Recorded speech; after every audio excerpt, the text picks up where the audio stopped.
بسم الله الرحمن الرحيم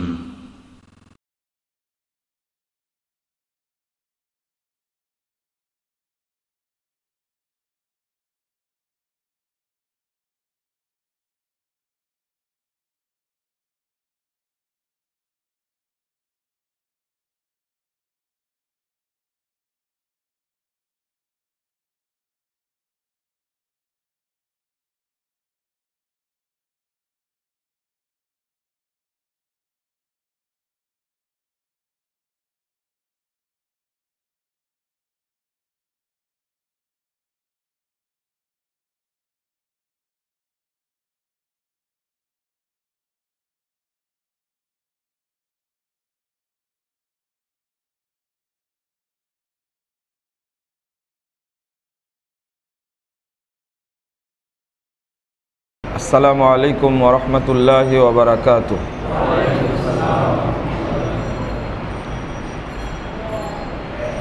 আলহামদুলিল্লাহি ওয়াহদাহু ওয়াসসালাতু ওয়াসসালামু আলা মান লা নাবিয়্যা বা'দাহু।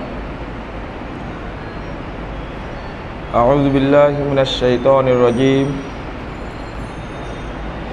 আফাহুকমাল জাহিলিয়াতি ইয়াবগুন ওয়া মান আহসানু হুকমান লিকাওমিন ইউকিনুন।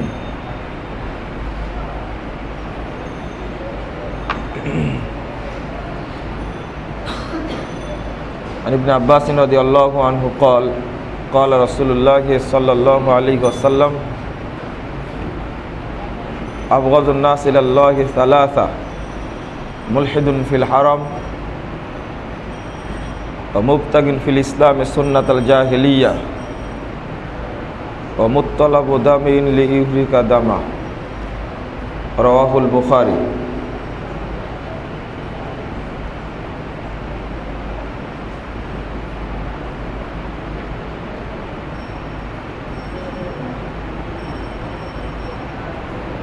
মহতারাম সভাপতি, পরিচালক, সামনে উপবিষ্ট সম্মানিত মুসল্লিবৃন্দ, আল্লাহ রাব্বুল আলামিনের প্রশংসা এবং মুহাম্মদ সাল্লাল্লাহু আলাইহি ওয়াসাল্লামের প্রতি দরুদ পাঠের পর সমাজে বিদ্যমান অশ্লীলতা ও মাদকদ্রব্যের সবল থেকে যুব সমাজকে রক্ষার উপায় শিরোনামে আমি আলোচনা শুরু করছি। আল্লাহ রাব্বুল আলামিন আমাদের এই আলোচনা অনুষ্ঠান কবুল করুন, আল্লাহুম্মা আমিন। এই আলোচনা থেকে আমাদের শিক্ষা অর্জন এবং বাস্তব জীবনে আমল করার তৌফিক দান করুন, আমিন।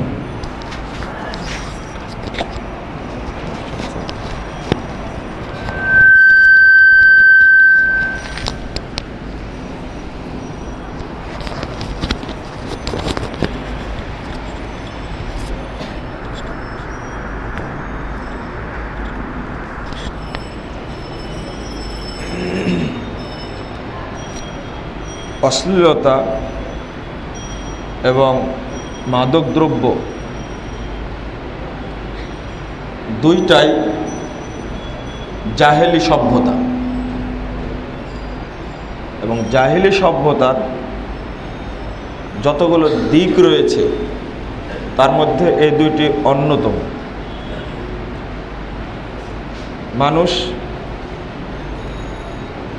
এ সম্পর্কে অনেক শুনেও আলোচনাও বেশি হয়,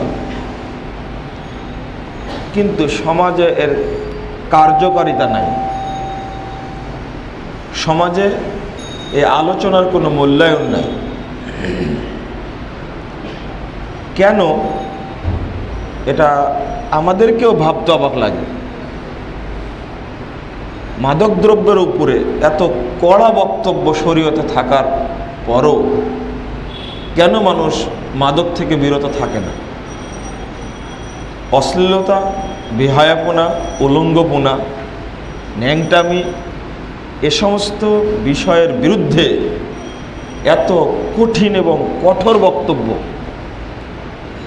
এরপরেও মানুষের উপরে প্রভাব পড়ে না কেন? একবারেই যে প্রভাব পড়ে না তা বলছি না, যতটুকু পড়ে খুব কম।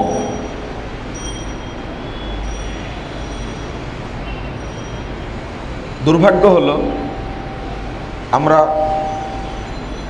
মূল জিনিসটার চিকিৎসা করতে পারিনি। সেটা হলো ইঞ্জিনের সমস্যাটা দূর করতে পারিনি। একটা গাড়ির ইঞ্জিন যদি ভালো থাকে, আপনি যতই তেল দেন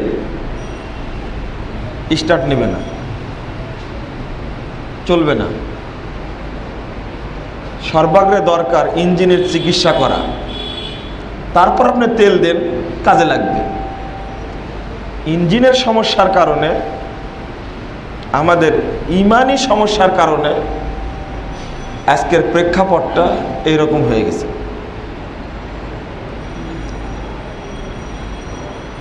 আলোচনা, বক্তব্য, কোরআন সুন্নাহর উদ্ধৃতি বলে দিলেও তার উপরে কোনো প্রভাব বিস্তার করে না।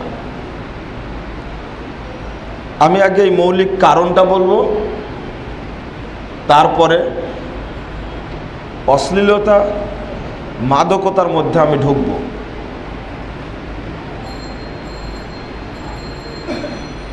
সেটা হলো কোরআন এবং সুন্নাহর প্রতি আপনার ঈমান কতটুকু,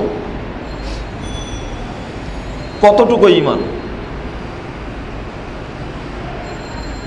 সাহাবায়ে কেরামের ঈমান আর আপনার ঈমানের মধ্যে তফাৎ কতটুকু। তারা একটা আলোচনা শোনা মাত্রই চেঞ্জ হয়েছে, সাথে সাথে পরিবর্তন। তো আমরা পরিবর্তন হতে পারি না কেন? কেন? কি সমস্যা? এক, আমি ছোট করে বলি, বেশি পর্যালোচনা না। এক নম্বর, আমাদের যে ঈমান রয়েছে, এই ঈমানটা ভেজাল ঈমান, শিরিক মিশ্রিত ঈমান। ফরমালিন ছিলেন না? ঈমানে ফরমালিন আছে, কাজ হচ্ছে না। দুই, কারো ঈমান আছে শিরিক মুক্ত, ভেজাল মুক্ত, এটা স্বীকার করছি, তবে এই ঈমানটা পাওয়ারফুল না। কারো ঈমান আছে শিরিক মুক্ত, ভেজাল মুক্ত, স্বচ্ছ ঈমান আছে, কিন্তু এটা পাওয়ারফুল না। পাওয়ারফুল ঈমান কাকে বলে? মানে আপনার ঈমানটা প্রত্যেক বিষয়ে পরিপূর্ণ না।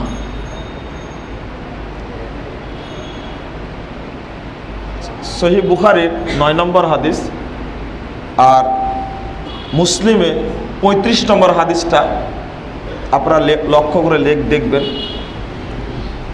মুহাম্মদ রাসূলুল্লাহ সাল্লাল্লাহু আলাইহি ওয়াসাল্লাম বলছেন, আল ঈমান বিদউ ওয়া সাবউনা শুবা। ঈমানের 70-এর অধিক শাখা রয়েছে। এই কথা বলার পরে বলছেন, আফজালুহা কওলু লা ইলাহা ইল্লাল্লাহ ওয়া আদনাহা ইমাতাতুল আযা আনিত তরিক। এই 70-টির অধিক শাখার মধ্যে সর্বশ্রেষ্ঠ শাখা হলো লা ইলাহা ইল্লাল্লাহ বলা, আর সর্বনিম্ন শাখা রাস্তা থেকে কষ্টদায়ক বস্তু সরিয়ে ফেলা। এরপরে আল্লাহ রাসূল বলছেন, ওয়াল হায়াউ শুবাতুম মিনাল ঈমান। তবে লজ্জাশীলতাও ঈমানের অন্যতম একটি শাখা। লজ্জাশীলতা খুবই গুরুত্বপূর্ণ শাখা, তাই আলাদা করে উল্লেখ করলেন, ওয়াল হায়াউ শুবাতুম মিনাল ঈমান। লজ্জাই তো আপনাদের নাই, আমারও নাই।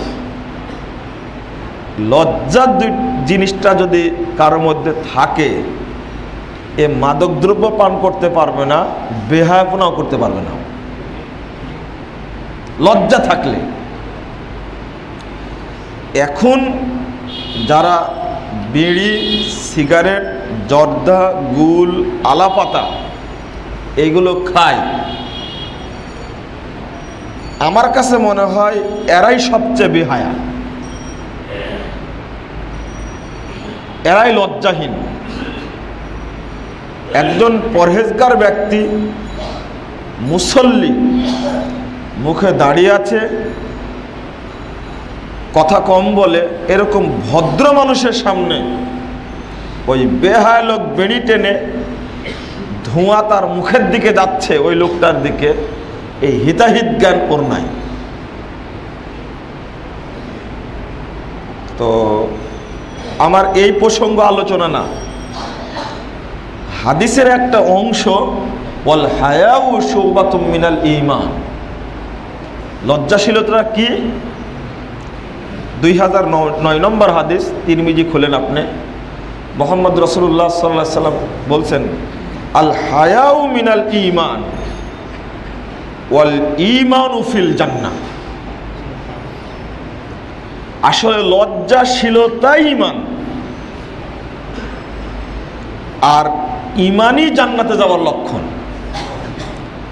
যার লজ্জা আছে তার ঈমান আছে, আর যার ঈমান আছে সে জান্নাতে। আল্লাহ রাসূল বলছেন, 2009 নম্বর হাদিস, তিরমিজি খুলেন, আমি আবারও বলছি আপনাদেরকে,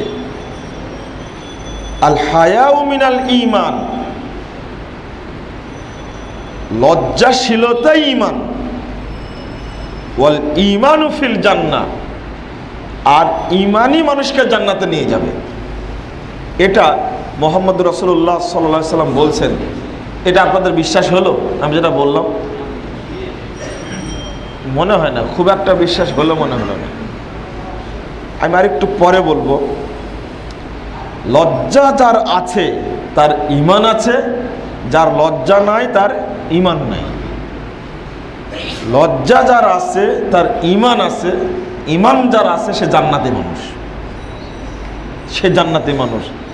তাহলে ঈমান থাকার পূর্ণ লক্ষণ হলো লজ্জাশীলতা। তো এই বেহায়া মানুষটার মধ্যে কি লজ্জাশীলতা আছে? ও সামনাসামনি যদি একজন ব্যক্তিকে এইভাবে অপমান করে, একজন সিগারেট খোর, একজন বিড়ি খোর এইভাবে যদি অপমান করে, নিঃসন্দেহে বুঝতে হবে এই লোকটি মানুষের অগোচরে আরো বড় বড় পাপ করে। আমি বুঝাবো আপনাকে, এরা হারামখোররা যে বড় বড় পাপ করে এটা মুহাম্মদ রাসূলুল্লাহ সাল্লাল্লাহু আলাইহি ওয়াসাল্লাম বলে গেছেন। ওটা এখনই বলি, না হলে ভুলে যাব আমি। রাসূল সাল্লাল্লাহু আলাইহি ওয়াসাল্লাম বলছেন, 22128 নম্বর হাদিস, মুসনাদ আহমদ, লা তাশরাবুন্না খামরান, সাহাবীরা তোমরা কখনো মাদকদ্রব্য সেবন করো না, মদ পান করো না, নেশা জাতীয় দ্রব্য কখনো তোমরা পান করো না। কেন? ফাইন্নাহু রাসু কুল্লি ফাহিশা, পৃথিবীতে যত অকর্ম আছে, যত নোংরামি আছে, যত খারাপ কাজ আছে, সব খারাপ কাজের শিকড় হলো, মুকুট হলো এই মাদকতা। তাহলে বোঝা যাচ্ছে যে সিগারেট খোর ও যতই সালাত আদায় করুক না কেন, ও আরো অনেক পাপ করে। এটা আল্লাহ রাসূল নিজে বলছেন। এটা ফাইন্নাহু রাসু কুল্লি ফাহিশা, যত নোংরামি, যত নষ্টামি, যত খারাপ কাজ, যত জঘন্য কাজ আছে, সমস্ত কাজ করার জন্য উৎসাহিত করে এই মাদকদ্রব্য। মিথ্যা কথা বললেও নাকি মদ পান করা লাগে, এটা আশ্চর্য একটা ব্যাপার। সন্ত্রাসী কার্যক্রম করলেও নাকি মদ পান করা লাগে। আর একটা শুনুন, মুস্তাদরাকে হাকিম 58 নম্বর হাদিস, একটা মুহাম্মদ রাসূলুল্লাহ সাল্লাল্লাহু আলাইহি ওয়াসাল্লাম বলছেন, আল হায়াউ ওয়াল ঈমানু কুরিনা জামিআন, হায়া এবং ঈমানটাকে একসঙ্গে রাখা হয়েছে। ইদা রুফিয়া আহাদুহুমা রুফিয়াল আখার, যখন এই দুইটার কোনো একটিকে উঠিয়ে নেওয়া হয় তখন আর একটিকেও উঠে নেওয়া হয়। যদি কারো মধ্যে লজ্জাশীলতা না থাকে তার মধ্যে ঈমান থাকে না, যার মধ্যে ঈমান থাকে না তার মধ্যে লজ্জাশীলতাও থাকে না। এটা আল্লাহ রাসূল নিজে বলছেন, হাদিসের সনদ সহিহ। আমি আপনাকে বিশ্বাস করার জন্য বলছি, একবারে স্বাভাবিকভাবে ছোট করে আপনারা অনুবাদ করুন, আল হায়াউ ওয়াল ঈমান কুরিনা জামিয়া। হায়া লজ্জাশীলতা এবং ঈমানকে একসঙ্গে রাখা হয়েছে এইভাবে। কর্নুন মানে গরুর শিং, গরুর শিং। কেন শিং বলা হয় জানেন? এরা দুইটা শিং পাশাপাশি থাকে তাই। রাসূল সাল্লাল্লাহু আলাইহি সাল্লাম বলেছেন এই লজ্জাশীলতার ঈমান পাশাপাশি আছে, একটাকে তুলে নিলে আর একটা উঠে যায়, এমনি উঠে যায়। যার লজ্জাশীলতা উঠে যায় তার ঈমানও উঠে যায়। তো আপনি একটু চিন্তা করেন যে ঈমান এমন জিনিস, ঈমান এত সূক্ষ্ম জিনিস, কোনো একটা বিষয়ের ঘাটতির কারণে ঈমান পুরোটাই বিদায় নেই। আমি কি বুঝাতে পারলাম জিনিসটা? ঈমান এত সূক্ষ্ম জিনিস, কোনো একটা বিষয়ে ঘাটতি হওয়ার কারণে ঈমান পুরোটাই কি নাই? বিদায় নেই, ঈমান থাকে না। তাহলে ঈমানকে ধরে রাখার জন্য আপনাকে কত যত্নশীল হওয়া লাগবে। আপনি যত্নশীল না, ওই যে ইঞ্জিন নষ্ট, এই ব্যাপারে আপনার কোনো পরিশ্রমই নাই। পরিশ্রম হলো সালাতের ব্যাপারে, পরিশ্রম হলো সিয়ামের ব্যাপারে, যাকাত দেওয়ার ব্যাপারে, দান খায়রাত করার ব্যাপারে আপনার পরিশ্রম। ঈমানের ব্যাপারে পরিশ্রম আছে? মাজারে বসে গাঁজা খাচ্ছে আর বলছে আবু বকরের ঈমান আর আমাদের ঈমান একই সমান। এটা হলো বাঙালির বুঝ, এটা হলো আপনার আমার বুঝ, মানে ঈমানটা চিনি না আমি। তো আপনাকে ঈমানটা বুঝাতে লাগলে একটু সময় লাগবে। আমি ওইটা বুঝাতে চাচ্ছি না, তবে প্রমাণ করতে চাচ্ছি আপনার ঈমানটা স্বচ্ছ না। বংশালের মানুষ প্রায় সবাই ব্যবসায়ী, আমি পরিচিত মানুষ আপনাদের প্রায় আসি এখানে। আপনার দোকানে আমি কোনোদিন বাকি খাইনি। আগামীকাল সকালে আপনার দোকানদার দোকান খুলছেন, এই সময় আমি উপস্থিত। আমি গিয়ে বলবো যে আমাকে এই 10 কেজি চাউল দেন, আমি 12টার দিকে টাকাটা দেব। কে দিবে আমাকে? কেবল দোকান খুলছে ঠিক ওই মুহূর্তে আমি উপস্থিত। 10 কেজি চাউল দেন, আমি 12টার দিকে 11টার দিকে টাকাটা দেব আপনাকে। কেউ কি স্বাভাবিকভাবে চাউল দিতে চাইবে? কেন বলেন তো? হ্যাঁ, বউনি হয় না। আপনার মুসল্লি, আপনি হাজি, দোকানে বসেন টুপি মাথায় দিয়ে। আমি গেলাম যে দেন 10 কেজি চাউল, আমার কিন্তু বাকি নাই দোকানে, আমাকে চিনেন। আপনি লজ্জার খাতিরে দিলেও সারাদিন আপনার মনে থাকবে আজকে প্রথমেই বাকি বিক্রি করেছি, ব্যবসা আজকে ভালো। এই দেখেন আপনার ঈমান নাই,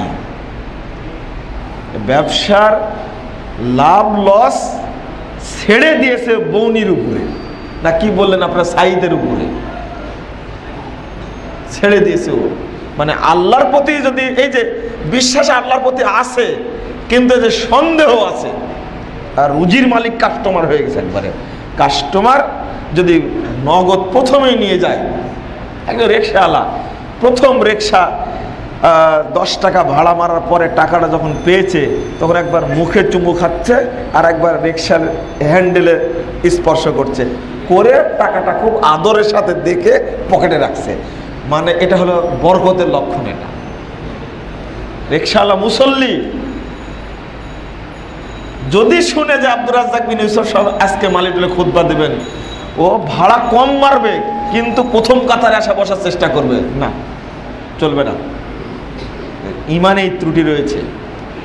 ইমান থাকতে হবে গয়রু শাকিন, কোনো দ্বিধা থাকবে না, কোনো সংকোচ থাকবে না, কোনো ইতস্তত থাকবে না, কোনো রকমের পিছুটান থাকবে না, যা তাই পরিষ্কার স্বচ্ছ।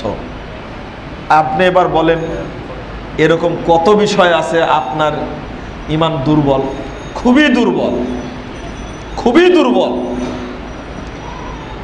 আপনি এখনো জান্নাতের চেয়ে দুনিয়াকে বেশি ভালোবাসেন, এটা কি জানেন? জানেন না মনে হয়। আমি যদি এই যে রুবেল ভাইকে বলি যে এখন মরলে জান্নাতে যাবেন, রেডি? আমি বলছি এই ছেলেটাকে এখন মরলে জান্নাতে যাবেন, রেডি? 1 মিনিট সময় দেন, জগৎ ঘুরে যাবে। ওর বলবে যে বিয়ে শাদী তো করিনি, এখন মরবো মানে। আরেকজন চিন্তা করছে যে কেমন কথা হলো, তাহলে আমার বাচ্চাটার কি হবে, আমার স্ত্রীর কি হবে। আপনি বড় একজন ব্যবসায়ী, আপনার মাথায় মানে চক্কর দিয়ে উঠবে, তাহলে এত বড় ব্যবসা কি হবে? তাহলে শরীয়ত যে পাওয়ারফুল আপনি বুঝেননি, আপনি বুঝেননি। এখন মরলে জান্নাতে যাবেন, তো আপনি বলার দরকার ছিল কি রেডি। তবে বুঝবেন যে আপনার ইমানটা খুব শক্ত। এই কথা বলবেন কি করে? আপনি বলার সুযোগ নাই। আপনাকে যখনই বলবো এখন মারা যাবেন জান্নাত পাবেন, তখন বলছেন যে এতগুলো ঋণ আছে, এটা পরিশোধ করবে কি? তা আপনি প্রস্তুত না।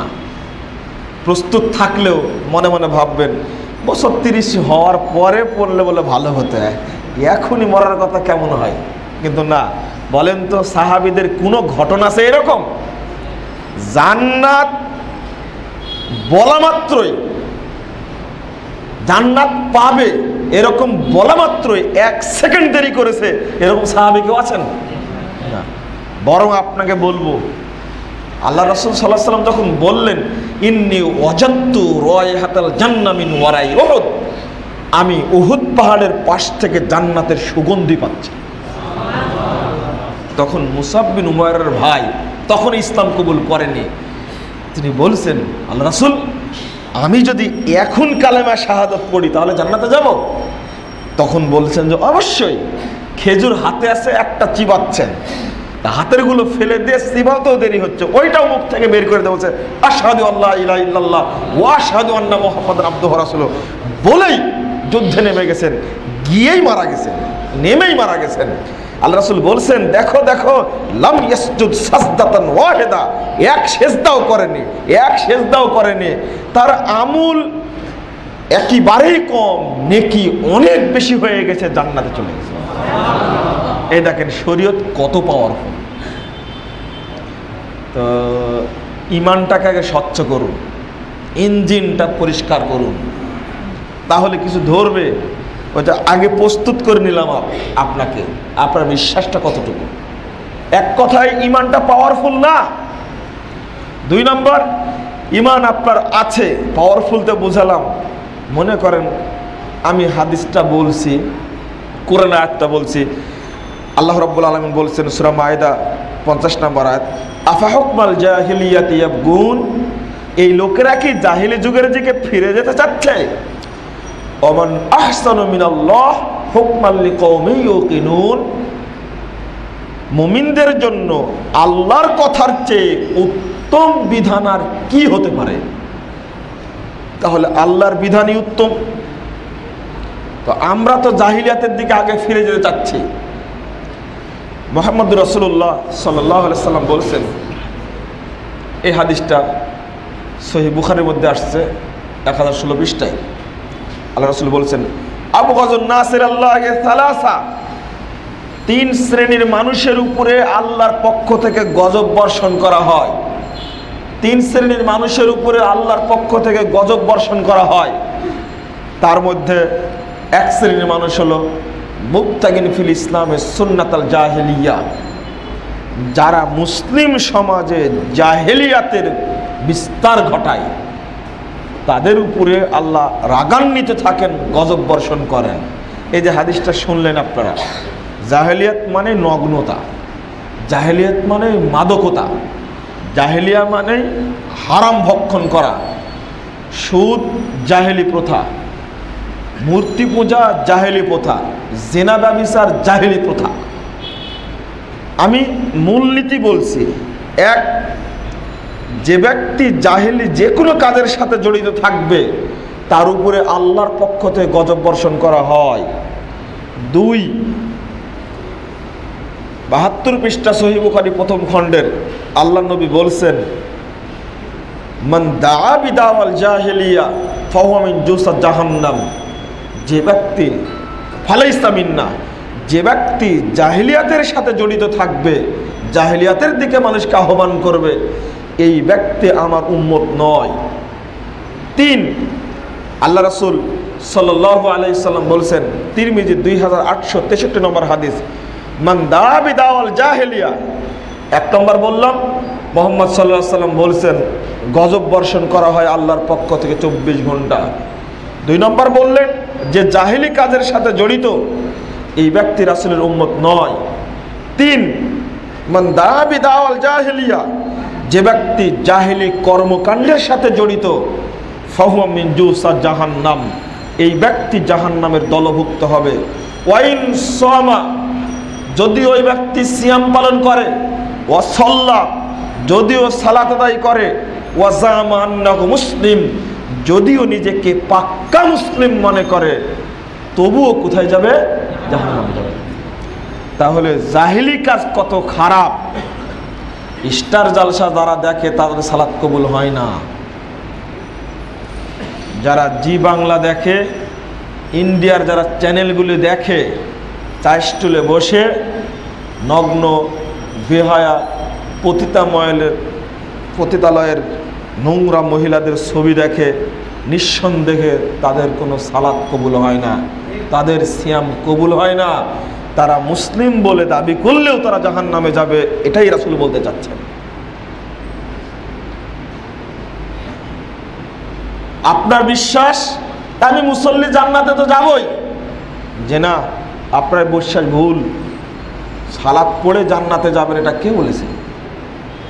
দেখবেন 806 নম্বর হাদিস সহিহ বুখারীর আল্লাহ রাসূল বলেছেন, হারামাল্লাহু আলান নার আন তাকুলা আসারাস সুজুদ। আল্লাহ রাসূল বলছেন, আল্লাহ রাব্বুল আলামিন হারাম করেছেন জাহান্নামের উপরে, জাহান্নাম যেন সেজদার স্থান খেতে না পারে। বুঝেননি? জাহান্নাম সেজদার স্থান খেতে পারবে না, মানে মুসল্লির সবকিছুই পুড়িয়ে ফেলবে, কিন্তু সেজদার স্থান জাহান্নাম পোড়াতে পারবে না। কি সুবহানাল্লাহ বললেন না ইন্নাল্লাহ বললেন? সুবহানাল্লাহ বললেন। তাহলে তো হাদিস বুঝাতে পারিনি। দেখেন, মানে আপনাদের এখনো জাহান্নামে যাওয়ার শখ থেকেই গেছে। এটার তো খুব লজ্জার ব্যাপার। আজীবন সালাত পড়ে কপালে দাগ পড়েছে, আর এই লোকটা জাহান্নামে যাবে, আর আপনি বলছেন সুবহানাল্লাহ। এটা কেমন কথা হলো? হ্যাঁ, এটা কোন কথা হলো? আমি বলছি যে একজন কালেমা পাঠকারী ব্যক্তি যতই পাপ করুক না কেন, শিরিক না করলে মুক্তির পথ আছে। এই পাপগুলো জাহান্নামে পুড়িয়ে পুড়িয়ে যখন শেষ হয়ে যাবে, তখন একসময় জাহান্নাম থেকে বের হয়ে জান্নাতে যাবে। তখন বলছে সুবহানাল্লাহ। তখন কি বলছে? সুবহানাল্লাহ। মানে ও জাহান্নামে গিয়ে পুড়ার ইচ্ছা আছে। নাউজুবিল্লাহ, নাউজুবিল্লাহ, নাউজুবিল্লাহ। এক সেকেন্ডের জন্য না। আল্লাহর নবী সাল্লাল্লাহু আলাইহি সাল্লাম বলছেন, 7346 নম্বর হাদিস সহিহ মুসলিম খুলুন। আল্লাহ রাসূল বলেছেন, জাহান্নামের মুখে একটা বিশাল পাথর ছেড়ে দেওয়া হয়েছিল, সেই পাথরটি 70 70 বছর পরে আজকে জাহান্নামের নিচে পড়লো, 70 বছর পরে নিচে পড়লো। আপনি কি বুঝলেন?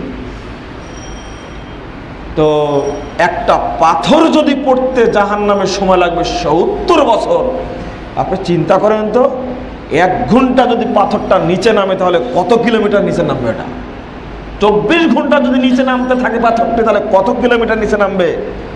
সেখানে 24 ঘন্টা না, 1 দিন না, 1 মাস না, 6 মাস না, 1 বছর না, 70 বছর যাবৎ পাথরটা নামছে।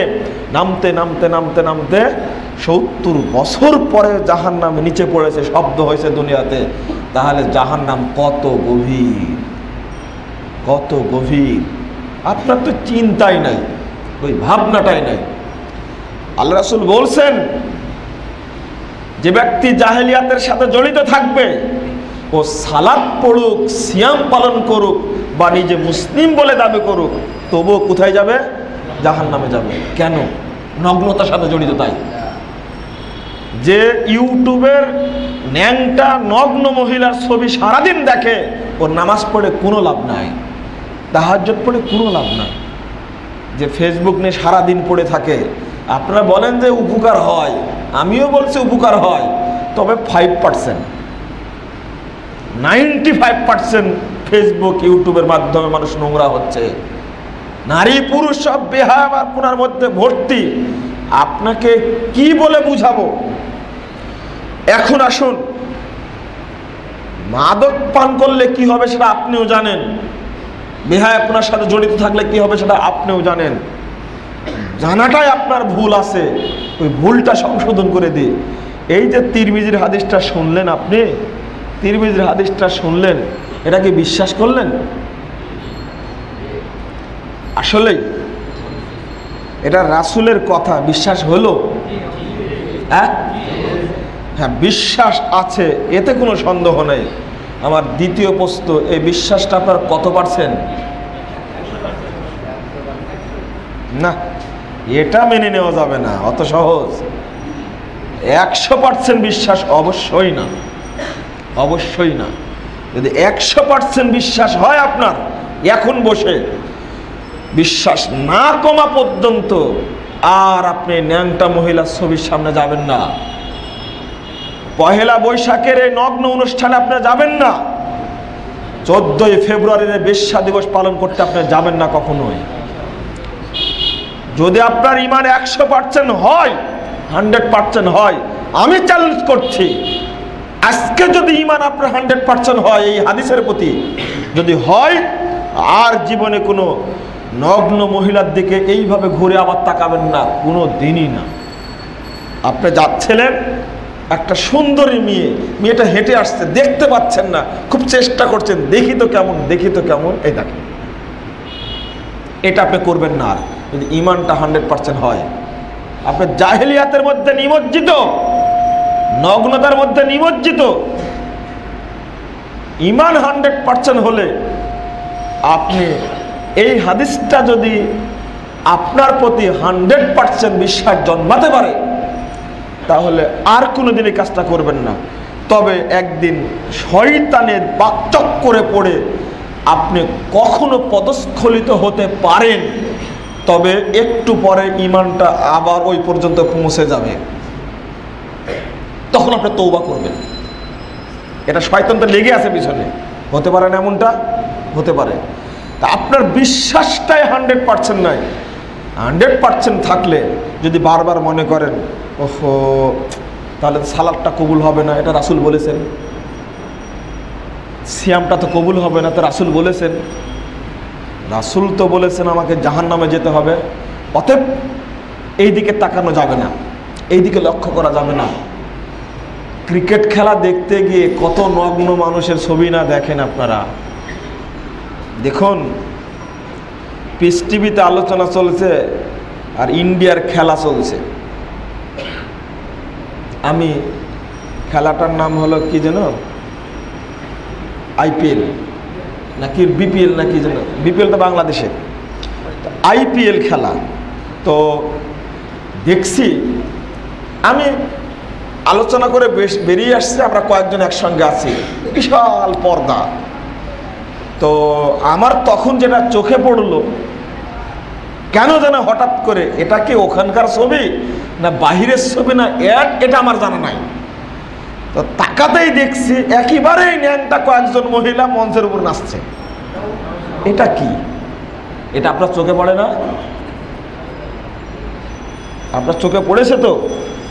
চোখে ইচ্ছা করে আপনি দেখতে গেছেন, ও নগ্ন মহিলার ছবি চোখে পড়েছে, আপনার ঈমানও গেছে, আমলও গেছে। আল্লাহ রাসূলের হাদিসটা কি বুঝেন আপনি? আপনার সালাত কবুল হবে না, সিয়াম কবুল হবে না, মুসলিম বলে দাবি করলেও জাহান্নামে যাবেন আপনি। এই হাদিসটার প্রতি যদি ঈমান থাকে, আপনি আর টিভির সামনে গিয়ে বসবেন না, ঈমানই নাই আপনার। এই হাদিসের প্রতি আপনি বলছেন বিশ্বাস আছে, হ্যাঁ আছে, 1%, 2%, 100 ভাগের 1 ভাগ ঈমান আছে, বাকি 99 ভাগ ঈমানই আপনার নাই। আপনার ঈমানের ত্রুটি রয়েছে। কে বলেছে আপনি ঈমানদার মানুষ? সব ক্ষেত্রে এরকম অবস্থা আপনার, সব ক্ষেত্রেই। জাহিলিয়াতের ক্ষেত্রে একই অবস্থা। চলুন আমি হাদিসটি বলি।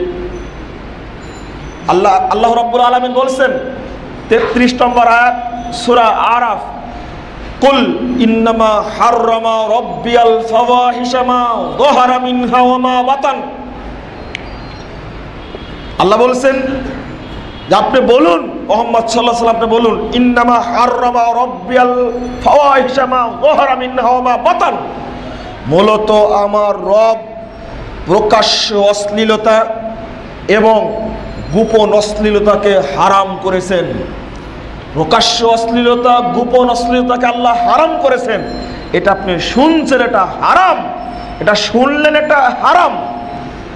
এরপর এটা আল্লাহর বিধানের প্রতি আপনার 5 পয়সা আনুগত্য নাই, আপনার ঈমান নেই। ঈমান থাকলে আমার রব হারাম করেছেন এই অশ্লীলতা, আমি কেন দেখতে যাব? তাও রাত 12টার পরে বাপ মা ঘুমিয়ে গেছে, এই তরুণ ছেলেটা ঢাকা বিশ্ববিদ্যালয়ে পড়ে, এবার ইন্টারনেট জগতে ঢুকে গেছে, একেবারে কত নগ্নতার নোংরামের মধ্যে ঢুকে বলেছে। পত্রিকার জরিপ হলো প্রায় 67% শিক্ষার্থী যারা ক্লাস 8-এর উপরে পড়াশোনা করে, তারা ক্লাসরুমে বসেই পূর্ণ ছবি দেখে। নাউজুবিল্লাহ। এটা হলো নষ্টামি, এটা হলো বেহায়াপনা। আপনাকে আমি কি বুঝাবো? রাজশাহীর মতো একটা জায়গায় আমরা মনে করতাম অনেক ভালো, কিন্তু রাজশাহীর মতো জায়গায়, রাজশাহীকে শিক্ষানগরী বলা হয়, এই রাজশাহীর শিক্ষার্থীদের প্রায় 700 থেকে 800 শিক্ষার্থী দেহ ব্যবসা করে। নাউজুবিল্লাহ। এটা পত্রিকার রিপোর্ট। আমরা ভাবতেও পারিনি এই সমস্ত শিক্ষার্থী কোথাকার। এই বেহায়াপনার সুযোগ করে দিয়েছে তথাকথিত টিভি চ্যানেলগুলি। হলে ছবি দেখা, 14ই ফেব্রুয়ারি, 1 ফাল্গুন, 31 নাইট, 14ই ফেব্রুয়ারি, 1 বৈশাখ, বিবাহের অনুষ্ঠান, শিক্ষা সফর, বিবাহের অনুষ্ঠান, দিবস পালন, শিক্ষা সফর, এই নগ্নতার সুযোগ করে দিয়েছে। আপনি হাজী সাহেব, আপনার ছোট মেয়ের বিয়ে হচ্ছে, গায়ে হলুদের অনুষ্ঠান হচ্ছে, আপনার ঈমান আছে কে বলেছে? খুব সুন্দর মঞ্চ তৈরি করা আছে, খুব সুন্দর মঞ্চ তৈরি করা আছে, আর এই মেয়েটাকে একবারে নগ্ন করে বসে রাখা হয়েছে। তার স্কুল জীবনের বন্ধু, হাই স্কুল জীবনের বন্ধু, কলেজ জীবনের বন্ধু, বিশ্ববিদ্যালয় জীবনের বন্ধু গেছে, আর তার নাকে, ঠোঁটে, গালে হলুদ মাখাচ্ছে। কত বড় জাহিলিয়াত এটা, কত বড় নোংরামি এটা! হাজী সাহেব, আপনি তওবা করেন। আপনার দ্বারাই নোংরামি হয় কি করে? 1 সপ্তাহ আগে থেকেই হিন্দি গান বাজছে, যুবক যুবতী একসঙ্গে বাড়িতে নাচানাচি করছে, হাজি আর হাজির নিয়ে বাড়িতে ঘুমাচ্ছে। আপনাকে আবার হজ করা লাগবে। আপনি বৃদ্ধ মানুষ, পরহেজগার মানুষ, আপনার মেয়েটা ঢাকা বিশ্ববিদ্যালয়ে পড়ে, বলছে আব্বু আমরা 10 দিনের শিক্ষা সফরে যাচ্ছে সেন্ট মার্টিন। কত টাকা লাগবে আব্বু বলো তো, আম্মু কত টাকা লাগবে? লাগবে তো প্রায় 20,000 টাকা। আচ্ছা ঠিক আছে, কোন দিন যাবে? এই বৃদ্ধ বাপ যুবতী মেয়েটাকে পাঠাচ্ছে, সে 3rd ইয়ার 4th ইয়ার বা 2nd ইয়ারে পড়ে, বিশ্ববিদ্যালয়ে পড়ে। এর সাথে কেউ মাহরাম নেই। আছে এই তাহাজ্জুদ গুজার মুরব্বির এত সুন্দর বিশ্বাস, আমার মেয়েটা ফেরেশতা, আমার মেয়েটা ফেরেশতা। আর বন্ধুরা হলো জিন, আর টিচারেরা হলো ভূত। পরস্পরের সাথে কোনো সাক্ষাৎ হবে না। এই মেয়েটা কি পবিত্র মেয়ে? এই মেয়েটা কি পবিত্র মেয়ে? অসম্ভব। কার দায়িত্বে পাঠালেন আপনি সেখানে? 40 জন, 50 জন, 60 জন ছেলে মেয়ে যাচ্ছে, কার সাথে পাঠালেন? আর আপনি বৃদ্ধ মানুষ, আপনি জানেন না ও বাসে উঠার সময়, শিক্ষা সফরে যাওয়ার সময় যে পোশাক পরেছে, ওই পোশাকে আপনার মেয়েকে একবার দেখলে বাকি জীবনে আর চোখে দেখবেন না আপনি। ওই এত বড় ন্যাংটা পোশাক পরেছে, ওর কাপড়ই ছিল না। আপনি কোনোদিন দেখেননি আপনার মেয়েটা অন্তরে মুনাফিকিতে ভর্তি, বাড়িতে পর্দা করে যায়। আর এখন যে বুরকা উঠেছে, এই বুরকার আলোচনা করলেও শরীয়তের অবমাননা হয়। যেন আমি বুরকার বিরুদ্ধে বলবো কি করে? এই খান্নাস মহিলাগুলো এই বুরকা কিনলো কেন? বুরকার উপরে আর একটা কাপড় পরেছে, ও যখন হাঁটছে তো ওটা ফাঁক হয়ে যাচ্ছে, হয় না এরকম? এই ফ্যাশনি বুরকা কে কিনতে বলেছে? এটা আপনি একজন মুসল্লি মানুষ, আপনার স্ত্রী এই ধরনের বুরকা পরবে কেন? এই দেখেন, এই মেয়েটাই গ্রামের ছেলেদেরকে, শহরের ছেলেদেরকে উস্কিয়ে দিচ্ছে যৌন সুরসুরির প্রতি। ওই বুরকা পরাও হারাম। আপনি ফ্যাশনি বুরকা কিনতে বললে কে? বুরকার দোষ বলিনি, বুরকার ধরনের দোষ বলেছি আমি। বুরকা পরতেই হবে, এটা ঠিক। তবে এই ধরনের মানুষকে যৌন সুরসুরির দেয়, এই বুরকা পরা হারাম, এটা চলবে না। আপনি এটা বলছেন, বিয়েতে যাবেন আপনি, দেখবেন নারী পুরুষ একসঙ্গে খাওয়া দাওয়া চলছে। বংশালে ঢাকা এটা বেশি হয়, আমি তাকে বলবো এখানে বেশি হয়। আপনি ওই বিয়েতে যাওয়া হারাম যে বিয়েতে নারী পুরুষ একসঙ্গে বসে খাই দাই চলছে। নগ্নতা এখান থেকে জন্ম নেয়। এখান থেকে একটা ছেলে একটা মেয়েকে টার্গেট করে, একটা মেয়ে একটা ছেলেকে টার্গেট করে। আপনি মুসল্লি মানুষের বিয়ে খেতে গেলেন কেন? ওই দাওয়াত খাওয়া হারাম। আগে বলবেন পৃথক ছেলে মেয়ের ব্যবস্থা আছে কিনা। আর আপনি গেছেন আপনার স্ত্রীকে নিয়ে, আপনাকে চিনি না, আপনাকেও তো চিনি আমি। চিনি না মানে বিয়ের দাওয়াত তো দিয়েছেন, তো দেখতে যাই যে বিয়ে না খেয়ে ফেরত আসছে, জানেন না আপনি? মনে করে দেখেন বিয়েতে গেছি, না খেয়ে ফেরত আসছে, ভিতরে ঢুকেই দেখছি আপনার মেয়ের বিয়ে খেতে গেলাম, মেয়েটাকে মঞ্চে বসা রাখা হচ্ছে, একবারে গহনা পরে ন্যাংটা করে বসা আছে ওখানে। আর একজন যাচ্ছে ছবি তুলছে, আর একজন যাচ্ছে তার সাথে ছবি তুলছে। কতজন ক্যামেরা নিয়ে বসে আছে? এটা হয় না? কমিউনিটি সেন্টারগুলো তো হয় না এটা? এই বিয়েতে আপনি যাচ্ছেন কি করে? আমি এক পা ভিতরে আর এক পা বাহিরে দেখে ফেরত চলে আসছে। না, এই বিয়ের অনুষ্ঠানে থাকা যাবে না, গজব নাজিল হবে। দেখছি ওই বিয়েতে আপনি বসে বিয়ে খাচ্ছেন, পার্শ্বে একজনের বউ, আপনি এই সাইডে, এই পার্শ্বে আর একজনের বউ, এই পার্শ্বে আর একজন। এ কি একটা কাহিনী একটা। আমি বলছি যে এই স্ত্রী কি আপনার? সিলেটের কাহিনী। তো বলছে না, তো আপনি তো চিনতে পারছেন না। বলে এটা আমার কি হলো? উনি আবার জিজ্ঞেস করছেন ওইটা কি আপনার? আমি বলতো আমাকে চিনেন না? না, আমি তো চিনি না আপনাকে। দেখেন, সিলেটে গিয়ে একটা বিপাকে পড়ে গেছি, উঠতেও পারছি না, কিছু বলতেও পারছি না, বের হয়ে যাব। শেষে আমি শর্ট করে একজনকে বললাম যে আমি একটু বাইরে গেলাম, আমি তো সমাজের অবস্থা সম্পর্কে জানি। আমি দেখলাম যে এই লোকের এই বউ কিনা, এই লোকের এই বউ কিনা, দেখছি দুইজনের কারোই বউ না। এটা দেখেন, এটা হলো অবস্থা। আপনারা ভালো জানবেন, বেশি বেশি দাওয়াত খান। এই পর্যায়গুলো, বিবাহের অনুষ্ঠান, দিবস পালন, শিক্ষা সফর, মানুষকে নগ্নতা, বেহায়াপনার মধ্যে ফেলে দিয়েছে। টিভি চ্যানেলগুলো বেহায়াপনার মধ্যে ফেলে দিয়েছে। আর অবাধ মিলামেশা, বাপ পাঠাচ্ছে। এই কেমন বাপ, কত নোংরা বাপ দেখেন। খালাতো ভাইয়ের সাথে পাঠাচ্ছে চিটাগাঙে, রাজশাহী থেকে ঢাকা পাঠাচ্ছে মামাতো ভাইয়ের সাথে মেয়েটাকে, কত সুন্দর পাঠাচ্ছে। একদিন দেখছে যে মোবাইল বন্ধ, বন্ধ তো বন্ধ, কোনো খোঁজ নাই।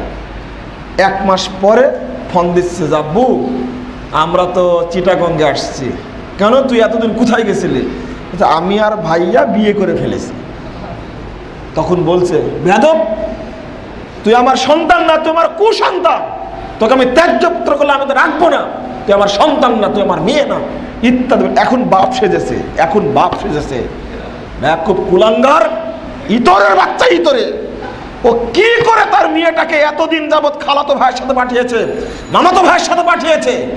বাপ যদি ভালো হতো একটা থাপ্পড় দিত। বেয়াদব একটা যুবতী মেয়েকে তুমি তোমার এর খালাতো ভাইয়ের সাথে পাঠাচ্ছ কেন? ও নগ্নতার জন্য দোষী আপনি। এখন বাপ শাসলেন। এখন আপনার করণীয় হলো, কেউ যেন না জানে, ডেকে দুইজনে সুন্দর করে বিয়ে দিয়ে দেয়, ঘর সংসার করে। বারে বারে আপনার বাপ তাকে জেনা করার সুযোগ দিচ্ছেন আরো 3-4 বছর, 5 বছর, ওর বিয়ে হয়নি, বিয়ে করার সুযোগ, জেনা করার সুযোগ দিচ্ছেন। যদি বাপ হয়ে থাকেন, ডেকে নিয়ে বিয়ে করেছিস ভালো কথা, এবার বিয়ে পড়া দিয়ে বিদায় দিয়ে দিই। এই একটা সাইড। কেন নগ্নতা হচ্ছে, বিহায়াপনা কেন হচ্ছে? এই পথগুলো আপনাকে আমাকে বন্ধ করতে হবে। মুহাম্মদ রাসূলুল্লাহ সাল্লাল্লাহু আলাইহি ওয়াসাল্লাম এই মেয়েদের সম্পর্কে কি বলেছেন আর ছেলেদের সম্পর্কে কি বলেছেন? টাইম শেষ পর্যায়ে, তাই না? শুনুন, আমি শুধু হাদিসের অনুবাদ করব কয়েকটি। এক, রাসূল সাল্লাল্লাহু আলাইহি ওয়াসাল্লাম বলেছেন, সালাসাতুন কদ হারামাল্লাহু আলাইহিমুল জান্নাহ, 3 শ্রেণীর মানুষের উপরে আল্লাহ জান্নাতকে হারাম করেছেন। 3 শ্রেণীর মানুষ জান্নাতে যাবে না। তার মধ্যে 1 শ্রেণীর মানুষ মুদ্দানুল খামার, 5372 নম্বর হাদিস, মুসনাদে আহমদ। যারা মাদক দ্রব্য সেবন করে, যারা নেশাজাতীয় দ্রব্য সেবন করে, তারা জান্নাতে যাবে না। 2, ওর রজলা, যে সমস্ত নারী পুরুষের পোশাক পরে তারা জান্নাতে যাবে না। 3, ও দায়ুস আল্লাযী ইকুররি ফি আহলিল খাবাস, ওই দায়ুস ব্যক্তি জান্নাতে যাবে না যার পরিবারে কোনো পর্দা নেই। এই দেখেন, আমি আপনি দায়ুসের অন্তর্ভুক্ত, আপনি দায়ুসের অন্তর্ভুক্ত, আপনি জান্নাতে যাবেন না। এই হাদিসটার প্রতি আপনার বিশ্বাস কত পার্সেন্ট হলো? যেদিন আপনার বিশ্বাস হবে 100%, সেই দিন আপনি আপনার স্ত্রীকে, আপনার মেয়েকে, আপনার বোনকে, আপনার মাকে রিমাইন্ডার দেবেন এই মর্মে যে না, হাদিস শুনেছি এই মর্মে, যদি আমি দায়ুস হই আমার উপরে জান্নাত হারাম, আমার সালাত শ্যাম কবুল হবে না। এবার করণীয় কি? অতএব তোমাকে বুরকা পরতেই হবে। বুরকা বিহীন তুমি বের হতে পারবে না। তোমার শরীর, তোমার চুল, তোমার মুখমণ্ডল, তোমার হাত, যেন তোমার শরীরের কোনো অঙ্গ কোনো পুরুষ না দেখে, তবে আমি দায়ুস থেকে নাম কাটবে, নাহলে আমার নাম কাটবে না। এবার আপনি বলুন কি করবেন? আপনার স্ত্রীকে আপনি বলুন, রাসূল সাল্লাল্লাহু আলাইহি সাল্লাম বলেছেন, আল্লাহ নবী বলেছেন, 2 শ্রেণীর মানুষ জাহান্নামে যাবে। 326 পৃষ্ঠা, 205 পৃষ্ঠা খুলুন, সহিহ মুসলিম 2য় খণ্ডের। আল্লাহ নবী বলছেন 2 শ্রেণীর মানুষ জাহান্নামে যাবে, তার মধ্যে ওই মহিলা, নিসাউন কাসিয়াতুন আরিয়াতুন মুমিলাতুন মাইলাতুন কাসতিবাতুল বুখতিল মাইলা রুসুহুন্না কাসতিবাতুল বুখতিল মাইলা। ওই সমস্ত মহিলা জাহান্নামে যাবে যারা পোশাক পরে আছে কিন্তু উলঙ্গ। পোশাক পরে উলঙ্গ হয় কেমনে? পোশাক পরে উলঙ্গ হয় কি করে? এখন যে পোশাক চলছে এটাই হলো উলঙ্গ পোশাক, একবারে পাতলা, ওর ভিতর বাইরে সমান দেখা যায়। এটা আপনিই কিনে দেন, এই জন্য ইবাদত কবুল হয় না। চলুন, মাদকতা সম্পর্কে আপনি কি শুনবেন আর আমি কি বলবো। আগেরটা বললাম, এখানে আপনি মনে করলেন হয়তো নেশা জাতীয় দ্রব্য খাওয়া হারাম, বিক্রি করা মনে হয় জায়েজ, তাই না? রাসূল সাল্লাল্লাহু আলাইহি সাল্লাম বলছেন, 3488 নম্বর হাদিস, আবু দাউদ খুলুন। আল্লাহ রাসূল বলছেন, ইন্নাল্লাহু আযজা ওয়া জাল্লা ইযা হাররামা আকলা শাইইন আলা কওমিন ফাহাররামা আলাইহিম যামানা। আল্লাহ যখন কোনো জাতির উপরে কোনো বস্তু খাওয়া হারাম করেন, তখন আল্লাহ রাব্বুল আলামিন ওই জিনিসের ব্যবসাকেও হারাম করে দেন। এই হাদিসটা শুনলেন, মাদক দ্রব্য বিক্রি করা হারাম। এরা শোনার পরে বংশালের আশেপাশে যত দোকান আছে যেখানে বিড়ি, সিগারেট, তামাক, জর্দা, গুল, আলাপাতা পাওয়া যায়, ফেন্সিডিল পাওয়া যায়, ইয়াবা পাওয়া যায়, বিক্রি করা হারাম হয়ে গেল। দেখি আপনি কালকে এটা নষ্ট করেন কিনা। পারবেন না। মানে এই হাদিসের প্রতি আপনার বিশ্বাস নেই। রাসূল সাল্লাল্লাহু আলাইহি ওয়াসাল্লাম বলছেন, 2453 নম্বর হাদিস, মুসনাদে আহমদ, মাতা মুদমিনাল খামর, যে ব্যক্তি নিশা জাতীয় দ্রব্য খেতে খেতে মারা গেল, বা মাতা মুদমিনাল খামর, যে ব্যক্তি নিশা জাতীয় দ্রব্য খেতে খেতে মারা গেল, লাকি আল্লাহ কা আবিদ ওয়াসান, কাল কিয়ামতের মাঠে এই ব্যক্তি মুসলমান তো দূরের কথা, হিন্দুদের কাতারে থাকবে। ও মুসলমানদের কাতারেই থাকতে পারবে না, ও মূর্তি পূজারীদের সাথে উঠবে। এবার আপনি বেড়ি খেতে থাকেন। আর একটা হাদিস নয়, 5907 নম্বর হাদিস, 5907 নম্বর হাদিস, নাসাই। আল্লাহ রাসূল বলছেন, কুল্লু মুসকিরিন হারাম, প্রত্যেকটা নিশা জাতীয় দ্রব্যই হারাম, প্রত্যেকটি নিশা জাতীয় দ্রব্যই হারাম। এরপরে বলছে, ইন্নাল্লাহা আহিদা, আল্লাহ তাআলা অঙ্গীকার করেছেন, মান শারিবাল খামরা, যে ব্যক্তি মাদক দ্রব্য পান করবে, যে ব্যক্তি মাদক দ্রব্য পান করবে, আইয়াসকি আল্লাহু তিনাতাল খাবাল, আল্লাহ ওয়াদা করেছেন, যে ব্যক্তি মাদক দ্রব্য পান করবে, নেশা জাতীয় দ্রব্য পান করবে, ওই ব্যক্তিকে আল্লাহ তিনাতুল খাবাল খাওয়াবেন। তিনাতুল খাবাল কি? সাহাবীরা প্রশ্ন করলেন, ওমা তিনাতুল খাবাল, আপনি তিনাতুল খাবাল বলতে কি বুঝাচ্ছেন? আল্লাহ রাসূল বলছেন, আরাকু আহলিন নার আও উসারাতু আহলিন নার, জাহান্নামীদের পুড়ানোর কারণে যে রক্ত শরীর থেকে বের হয়ে যে ড্রেনে জমা হবে, এই হারামখোরদেরকে বিড়ি, সিগারেট, তামাক, জর্দা, গুল, আলাপাতা, মদ, গাঁজা, সোয়ানি, ইয়াবা, ফেন্সিডিল, এই ভক্ষণকারীদেরকে এই তিনাতুল খাবালে পুঁজ খাওয়াবেন আল্লাহ রাব্বুল আলামিন। এই হাদিসটার প্রতি যদি আপনার 100% ঈমান হয়ে যায়, বিশ্বাস হয়ে যায়, আমার বিশ্বাস যে আজ থেকে আর কোনোদিন এক টান মুখে দিবেন না, এটা আমার বিশ্বাস, এটা আমার বিশ্বাস। যদি এইগুলো আমলে নিতে পারেন, অবশ্যই অবশ্যই মাদক দ্রব্য দূর হবে ইনশাআল্লাহ। ঈমান ছাড়া, আকীদার পরিবর্তন ছাড়া প্রশাসন যতই কাজ করুক না কেন, কোনোদিন মাদকতা বন্ধ করতে পারবে না, কোনোদিন জিনা বন্ধ করতে পারবে না। আগে দরকার ঈমানের পরিশুদ্ধি। এই হাদিসটা আপনি শুনলেন, ঈমান বাড়লো নাকি কমলো কি এটা আপনার জানাই নাই। প্রথমত ঈমানই নাই, এজন্য কোনো কাজে লাগছে না। বন্ধুরা, আমার কথা বলতে একটু কষ্ট হচ্ছে, বুঝতেই পাচ্ছেন।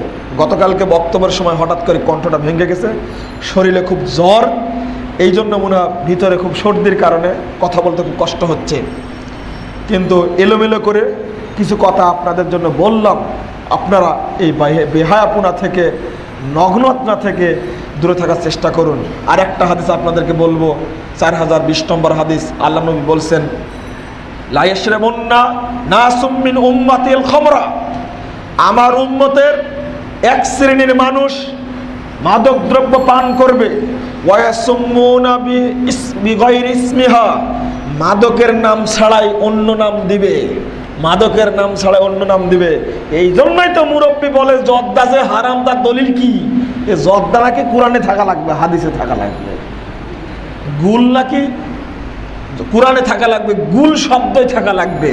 এই দেখেন, আল্লাহ নবী আপনার ছিদ্র বন্ধ করে দিয়েছেন, আল্লাহ নবী আপনার ছিদ্র বন্ধ করে দিয়েছেন। এ দেখেন, মাদক দ্রব্যের নাম হবে উল্টা, এই গুল, এই নামটাই প্রমাণ করে মাদক। এক মুরব্বী বলছে, কই আমি গুল খাই তো পাগল তো হয় না। আমি বললাম যে গুলটুকু আপনি মুখে দেন, ওই গুলটুকু আপনার 3 বছর বাচ্চার মুখে দেন। তো বলছে, ও তো টাস করে পড়ে যাবে, মাথায় হিদায়েত জ্ঞান নাই। দেখছেন, হিদায়েত জ্ঞান নাই, ও তো টাস করে পড়ে যাবে। ও বাচ্চা ছেলেটা পড়ে যাবে, হিদায়েত জ্ঞান এখন আপনার নাই। আপনার তো 60 বছর যাবৎ গুল খেতে খেতে গোটা শরীরটাই গুল হয়ে গেছে আপনার, আপনি টাস করে পড়বেন কেন? মানুষ কত বেহায়া, এরপরে শোনে না। আল্লাহ রাসূল বলেছেন, ওয়া ইউজাফু বিল মাযিব আলা রুসিহিম আল মুগান্নিয়াত, ইয়াহসিবুল্লাহু বিহিমাল আরযা ওয়া ইয়াজালু মিনহুমাল কিরাদাতা ওয়াল খানাজির। এই হাদিসটা শেষ হাদিস। আল্লাহ রাসূল বলছেন এক সময় আসবে, নগ্নতা বাড়বে কি করে, নেতৃবৃন্দকে ন্যাংটা মহিলা দ্বারা স্বাগত জানানো হবে। হয় না এখন যে কোনো অনুষ্ঠান ঢাকায় হচ্ছে, বিভাগীয় অনুষ্ঠান, জেলা পর্যায়ে অনুষ্ঠান হচ্ছে, নেতা নেত্রী বসে আছে আর তার সামনে একদল নর্তকী নাচানাচি করছে, করে না? এটা স্বাগত জানানো, এটা স্বাগত জানানো। আল্লাহ নবী বলছেন এটা হওয়ার কারণে আল্লাহ রাব্বুল আলামিন ভূমিকম্প সৃষ্টি করবেন এবং আর একটা কাজ করবেন, এক শ্রেণীর মানুষের আকৃতি পরিবর্তন করে দেবেন। কেউ হবে শুকুর, কেউ হবে বানর, কেউ হবে শুকর, কেউ হবে বানর। নাউজুবিল্লাহ। আল্লাহ তুমি আমাদেরকে মাফ করো, আল্লাহুম্মা আমিন। মাদকতা, অশ্লীলতা থেকে আমাদের আল্লাহ হেফাজত করুক, আল্লাহুম্মা আমিন। মসজিদ সংলগ্ন পান সিগারেটের দোকান দেওয়া বৈধ কি? এটা আপনিও জানেন এটা হারাম। কি বললাম এতক্ষণ যাবত? আমি মানুষ বেহায়া হলে এত বেহায়া হবে? হ্যাঁ, মসজিদে 24 ঘন্টা সালাত আদায় করে মানুষ, মসজিদে ফেরেশতা অবস্থান করে, মানুষ যখন সালাম দেয় তখন ফেরেশতাদেরকে সালাম দেওয়া হয়। ছি ছি ছি ছি ছি ছি। হাকুমপুরি জদ্দাদের যে ইমাম সাহেব পান খায়, তার পিছনে কি নামাজ হবে? এই বেয়াকুব ইমাম হলো কি করে? আপনাদের জ্ঞান বুদ্ধি কিছু আছে? এই ইমাম হলো কি করে? জর্দাঘর। আপনার হিতাহিত জ্ঞান নাই, ওকে ইমাম নিযুক্ত করলেন কি জন্য? পবিত্র কোরআনে আমাদের পরিচয় মুসলিম, তাহলে আহলে হাদিস পরিচয় দেওয়ার প্রয়োজন কি? এ দেখেন, আমাকে খেপানোর বুদ্ধি এটা একটা। হ্যাঁ, কেন শুনেননি সেদিনে শরীরুল্লাহ চামড়া তুলে দিলেন? শুনেননি সেদিনে শরীরুল্লাহ সাথে আমাদের পরিচয় বক্তব্য দেয়নি মাসখানেক আগে? বক্তব্যটা আবার শুনেন। আমার একটা বই আছে, ভ্রান্তির বেড়াজালে একামতে দিন। আহলে হাদিস কোনো দলের নাম না, আপনি প্রশ্নই ভুল করেছেন। আল্লাহ বলেছেন মুসলিম বলে পরিচয় দিতে হবে, আহলে হাদিস পরিচয় দেওয়ার প্রয়োজন কি? মুসলিম পরিচয় দিতে হবে। আপনি যে বুঝটা বুঝেছেন এই বুঝটা ঠিক না। এ দেখেন, আজকে সাইজ করে আসলাম কিছুক্ষণ আগে, মাগরিবের আগেই। ওই মানে গোটা পৃথিবীতে একদিন ঈদ করবে। যে হাদিসটা মহিলা বলছে, একজন মহিলা বললেন আমাকে, ওই মহিলাই প্রশ্ন করলাম, বলেন তো এই দুইজন সাক্ষীদাতা কোথা থেকে এসেছিলেন? তখন বলছেন, একজন বলছেন সিরিয়া থেকে এসেছিলেন, আর একজন বলছে ইয়ামান থেকে এসেছিলেন। ওখানে এখানে ঘাটেই মেরে দিছে, ঘাটেই মেরে দিছে একবারে। আচ্ছা বলেন তো আপনি মদিনা থেকে সিরিয়ার দূরত্ব কত কিলোমিটার? আর মাথা কাজ করে না, হ্যাং হয়েছে। এরপরে বললাম আপনি জানেন মক্কা থেকে এই ইয়ামানের বর্ডার কত দূর? তাও জানি না। মক্কা থেকে ইয়ামানের বর্ডার হলো 2200 কিলোমিটার, আর মক্কা থেকে মদিনার দূরত্ব হলো 450 কিলোমিটার। এবার হিসাব করেন, আপনার মাথায় কিছু গেলু আছে? ও অন্য জায়গায় চলে গেছে আমি, তাই না? না না, অন্য জায়গায় যাইনি, জায়গায় মতো আছি। হাদিস না বুঝার কারণে প্রবলেমটা হচ্ছে। ওই হাদিসে আছে কালকে সন্ধ্যায় চাঁদ দেখেছে তারা মুসলিম ব্যক্তি, তারা সাহাবী, তারা গ্রাম থেকে শহরে আসছে, গ্রাম থেকে শহরে আসছে, তারা ঈদ করে আসছে, আস্তে আস্তে আসরের টাইম হয়ে গেছে, দেখছে আল্লাহ রাসূলের সিয়াম আছে। তখন আল্লাহ নবী বললো তোমরা সিয়াম ভেঙে ফেলো। তো এই লোকগুলো কি সিরিয়া থেকে এসেছিল? তখন বলেছে তাহলে এ যাবৎ আমাদের কি বুঝানো হলো? আমি বললাম যে এই বুঝাইছে আপনাদেরকে, ইন্নানি আনা মিনাল মুসলিমিন ওমান আহসানু কওলাম মিম্মান দাআ ইলাল্লাহ কি ওয়া আমিলা সালিহা ওয়া ক্বালা ইন্নানি মিনাল মুসলিমিন। সূরা হামিম সিজদা 33 নম্বর আয়াত। এরা মনে করে, যারা প্রশ্ন করেছে তারা মনে করে এই আয়াতগুলো এদের মুখস্থই নেই। এটা ঠিকই, ইন্নানি আনা মিনাল মুসলিমিন, এই আয়াতটার অর্থ যে মুসলিম বলে পরিচয় দিতে হবে, এটা কোথায় পেলেন আপনি? এই আয়াতের অর্থ কি আপনি কি জানেন? এই আয়াতের অর্থ খুলেন আপনি তাফসিরে কুরতুবি, তাফসিরে ইবনে কাসির, নিজের মতো কোরআন বুঝলে হবে না। অর্থাৎ ইন্নানি আনা মিনাল মুহতাদিন, আমি হেদায়েত প্রাপ্তদের অন্তর্ভুক্ত হয়ে গেলাম। আপনি অর্থ বুঝলেন কি, যে এই আয়াত দ্বারা প্রমাণ হয় যে মুসলিম বলে পরিচয় দিতে হবে। আপনি বললেন ওয়ালা তামুতুন্না ইল্লা ওয়া আনতুম মুসলিমিন, আপনি বলছেন ওয়াসাম্মাকুমুল মুসলিমিন, সূরা হজ ৭৮ নম্বর আয়াত। না, এই আয়াত দ্বারা সাহাবীগণ, আল্লাহর নবী, তাবেঈগণ, তাবেঈগণ মুসলিম পরিচয় দিতে হবে, এটা কেউ বুঝেননি। আপনি বুঝলে পথভ্রষ্ট হবেন। এক। দ্বিতীয় বিষয় হলো সালাফরা যে বুঝেছেন কুরআন সুন্নাহর উল্টা যাওয়া যাবে না। সালাফরা বলতে সাহাবে কেরাম, তাবেঈগণ, তাবেঈগণ, এই 3 যুগের মানুষ যেভাবে কোরআন সুন্নাহ বুঝেছেন আপনাকে ওইভাবেই বুঝতে হবে, এর উল্টা বোঝা যাবে না। এবার শুনে দলিল। আসলে আমার প্রশ্ন উত্তর দেওয়াটা এই হা না হয় না, শেষ করে দেব। ও কি যেন বলছিলাম, ও দলিল নেন একটা। আপনি এই হাদিসটা বুঝেন তো। আল্লাহ নবী বললেন আমার উম্মত বিভক্ত হবে 73টি দলে, সবগুলো জাহান্নামে যাবে, একটি ব্যতীত। ওই একটি কোন দল বলেন তো দেখি?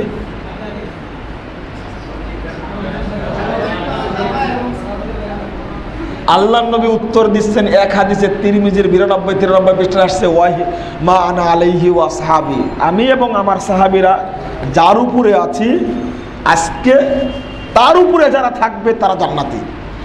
কই বললেন না তো মুসলিম?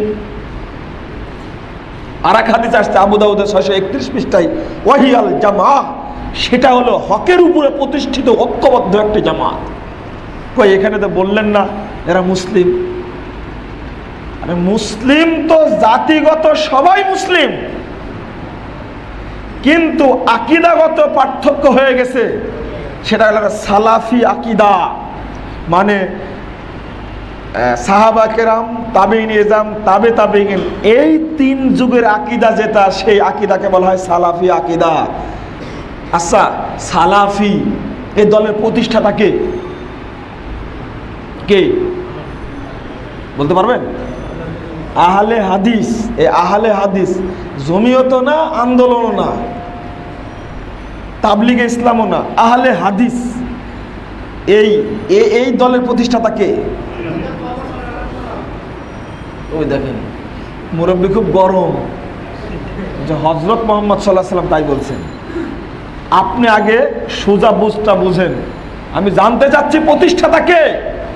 আমার কাছে জানতে চান দেওবন্দির প্রতিষ্ঠাতা কি জন্য, বেরলভীর প্রতিষ্ঠাতা কি জন্য, জানতে চান চিশতিয়ার কি জন্য, মুজাদ্দিদের কি জন্য, নকশবন্দের কি জন্য, জানতে চান আপনি খারেজির প্রতিষ্ঠাতা কে, মুরজিয়ার প্রতিষ্ঠাতা কে, শিয়ার প্রতিষ্ঠাতা কে। আমি বলবো এগুলো ফেরকা। সালাফি আহলে হাদিস এগুলো কোনো প্রতিষ্ঠাতা আছে? এগুলো দলের নাম, এগুলো আকীদার নাম। এই জিনিসটাই তো জানি না। আল্লাহর নবী এক হাদিসে বললেন ওয়াহিয়াল জামা। আর মুহাম্মদ বিন সিরিন একজন শ্রেষ্ঠ তাবী, তিনি বলেছেন আহলুস সুন্নাহ। তাহলে হাদিস বলছে হকপন্থীদের পরিচয় হবে আহলুস সুন্নাহ ওয়াল জামাআহ। আর সাহাবীরা বুঝেছেন মা আনা আলাইহি ওয়া আসহাবি, এই হাদিস দ্বারা বুঝেছেন কখনো আহলুস সুন্নাহ, কখনো বুঝেছেন আহলুস সুন্নাহ ওয়াল জামাআহ, কখনো বলেছেন আহলুল হাদিস, কখনো বুঝেছেন আসহাবুল হাদিস, কখনো বুঝেছেন আহলুল ইলম। আল্লাহর নবী 4-5টা পরিচয় দিয়েছেন, তিনি কোনো নাম বলে যাননি, তবে কোনো হাদিসে তিনি মুসলিম বলেননি। এক, এই পরিচয় দিতে হবে মুসলিম, এই কথাটার বয়সই হচ্ছে আজ থেকে সর্বোচ্চ 14 থেকে 15 বছর। আপনি বুঝতে পারেননি? মুসলিম বলে পরিচয় দিতে হবে, এই দাবিটা কত বছরের? 15 বছর। আজ থেকে 20 বছর আগে একটা রিপোর্ট দেন তো, যে পৃথিবীর কোন বিদ্বান বলেছেন হকপন্থীদের পরিচয় হবে মুসলিম? দেন, দলিল দেন। এই শরীয়ত নতুন করে বোঝা যাবে না। যেদিন দলিল দিতে পারবেন, হ্যাঁ আপনি বলতে পারবেন না আরে কুরআন দলিল দিচ্ছে, তো আপনার কাছে আর কোন দলিলের দরকার? ও এই কথাই বলেছিল খারেজিরা, কুরআন হলো আমাদের দলিল, আলীকে হত্যা করার জন্য, উসমানকে হত্যা করার জন্য কুরআনই দলিল তাদের। আপনি একটা কথা বললেই হলো? আপনার মতো করে কুরআন বুঝছেন কেন? বুঝতে হবে কার মতো করে? সাহাবীদের মতো করে বুঝতে হবে, তারাই প্রথম আমলকারী। সাহাবীরা এটা বুঝেননি। আমি শত শত বছর দূরের কথা, আপনাকে বললাম আজ থেকে 20 বছর আগে একটা রেফারেন্স দেখান কোনো পৃথিবীর কোনো মুসলিমের কোনো সালাফি বিদ্বানের দেখান আপনি, তিনি আলোচনা করেছেন এই আয়াত দ্বারা প্রমাণিত হয় মুসলিম পরিচয় দিতে হবে। একটা রেফারেন্স দেখান আপনি, একটা দেখান। এটা হলো নতুন ব্যাখ্যা, এটা হলো নতুন ব্যাখ্যা, এই ব্যাখ্যা চলবে না। আরো আছে এর মধ্যে, থামেন। ফাঁসিতে আত্মহত্যাকারীর শাস্তি দুনিয়াতে না রুহুতে হয়। ফাঁসি বলতে কি বুঝাচ্ছেন আপনি? মানে গলায় দড়ি দেওয়া, গলায় দড়ি দেওয়া সরাসরি বলবো না, ফাঁসি কি বলছেন কেন? এটা গলায় দড়ি দেয় আত্মহত্যাকারীর দুনিয়া শাস্তি দুনিয়াতে না রুহে জগতে হয়। প্রশ্নটার মধ্যে কোনো প্যাঁচ আছে কিনা জানি না। হয় দুনিয়াতে না রুহে, কথাটা কি প্রশ্ন হলো একটা? এই আত্মহত্যা করে মারা গেছে, এর শাস্তি কিয়ামতের মাঠে হবে, এতে কোনো সন্দেহ নাই। আত্মহত্যাকারী জাহান্নামী একাধিক হাদিস আসছে, এটা সোজা বুঝি আমরা, কিন্তু আপনি কি বুঝাতে চাইছেন বুঝলাম না। আমি দুনিয়াতে হয় মানে কি বুঝাতে চাচ্ছেন আপনি? ও তো মরে গেল। ও এই ফাঁস দেওয়ার কারণে যে শাস্তিটা হয় এই জন্য মাফ হয়ে যায়, এ কোন শ্রেণীর মানুষ এটা গেল বুঝলাম না তো দেখতেছি। হ্যাঁ, বলাই হচ্ছে যে আত্মহত্যা করে যে মারা যাবে ও জাহান্নামে যাবে, শাস্তি মওকুফ কোথা থেকে হলো? বুঝেন না আপনারা এখনো? আত্মহত্যা করে যে মারা যাবে, কোথায় যাবে ও? জাহান্নামে। তো জাহান্নাম কি জান্নাতের জায়গা নাকি? ও শাস্তি হবে না এখানে? আপনারা মাঝে মাঝে উল্টা পাল্টা প্রশ্ন করে পেরেশানির মধ্যে ফেলেন। আইএস অর্থাৎ ইসলামিক স্টেট সম্পর্কে আপনার মতামত কুরআন ও হাদিসের আলোকে বর্ণনা করবেন কি? জি, আপনি আজও জানেন না আইএস সম্পর্কে? যে কর্মকাণ্ডগুলো ঘটানো হচ্ছে আইএস এর নাম দিয়ে, এই কর্মকাণ্ডগুলো যদি আসলে আইএসই ঘটায় তাহলে এটা হারাম। মিডিয়ার জগৎ এটা কোনটা ঘটছে আর কোনটা প্রচারিত হচ্ছে এটা জানা যাচ্ছে না। নয়াদিগন্তের একটা রিপোর্ট প্রকাশ করেছে কিছুদিন আগে, ওই রিপোর্টটা মাসিক আলী এতেসামে বা দিয়ে দিয়েছি আমরা। রিপোর্ট প্রকাশ করেছে এই কয়েকশো কোটি ডলার খরচ করেছে আমেরিকা, ইসরায়েল খরচ করেছে ভুয়া ভিডিও উন্মুক্ত করার জন্য। কয়েকশো কোটি ডলার, বুঝতে পারেন না আপনারা? তাহলে বোঝা যাচ্ছে যে যে ছবিগুলো আপনাদের সামনে আমাদের সামনে উন্মুক্ত করা হচ্ছে, এই ছবি আয়াত প্রকাশ করছে কিনা আল্লাহ ভালো জানেন। বুঝেননি? আমি তাদেরকে চিনিও না, তাদের পরিচয়ও জানি না। তবে যে সমস্ত কর্মকাণ্ড চলছে এখন আইএসের নাম দিয়ে, এটা যদি আইএস হয় এটা হারাম, এটা ইসলাম এটা সাপোর্ট করে না, এটা ইহুদি খ্রিস্টানদের চক্রান্তের কারণে হচ্ছে। এটা মাযহাব অর্থ কি? মাযহাব না মানলে কোনো সমস্যা আছে কি? এইগুলো প্রশ্ন করে খালি দেরি করাচ্ছেন আপনি। মাযহাব অর্থ পথ, তবে আপনি যে অর্থ জানতে চাইছেন এই অর্থ করা যাবে না। মাযহাব অর্থ অনেকগুলি হয়, তো মাযহাব অর্থ পথ। মাযহাব না মানলে কোনো সমস্যা আছে কি? মাযহাব না মানলে কোনো সমস্যা নাই, মানলেই সমস্যা আছে, মানলেই সমস্যা আছে। মাযহাব মানে ফেরকা। একটা আবু হানিফার নামে হানাফি মাযহাব, আবু হানিফার সাথে হানাফি মাযহাবের কোনো সম্পর্ক নাই। ইমাম শাফির সাথে শাফি মাযহাবের কোনো সম্পর্ক নাই। ইমাম আহমদ বিন হাম্বলের সাথে হাম্বলি মাযহাবের কোনো সম্পর্ক নেই। ইমাম মালিক রাহিমাহুল্লাহর সাথে মালিকি মাযহাবের কোনো সম্পর্ক নেই। এটা নিজেদের মতো তৈরি করে নিয়েছে, মানুষকে ফেরকা তৈরি করেছে। আপনাকে বলি, ইমাম আবু হানিফার পূর্বে কি, জন্মের পূর্বে কি হানাফি মাযহাব তৈরি হয়েছে?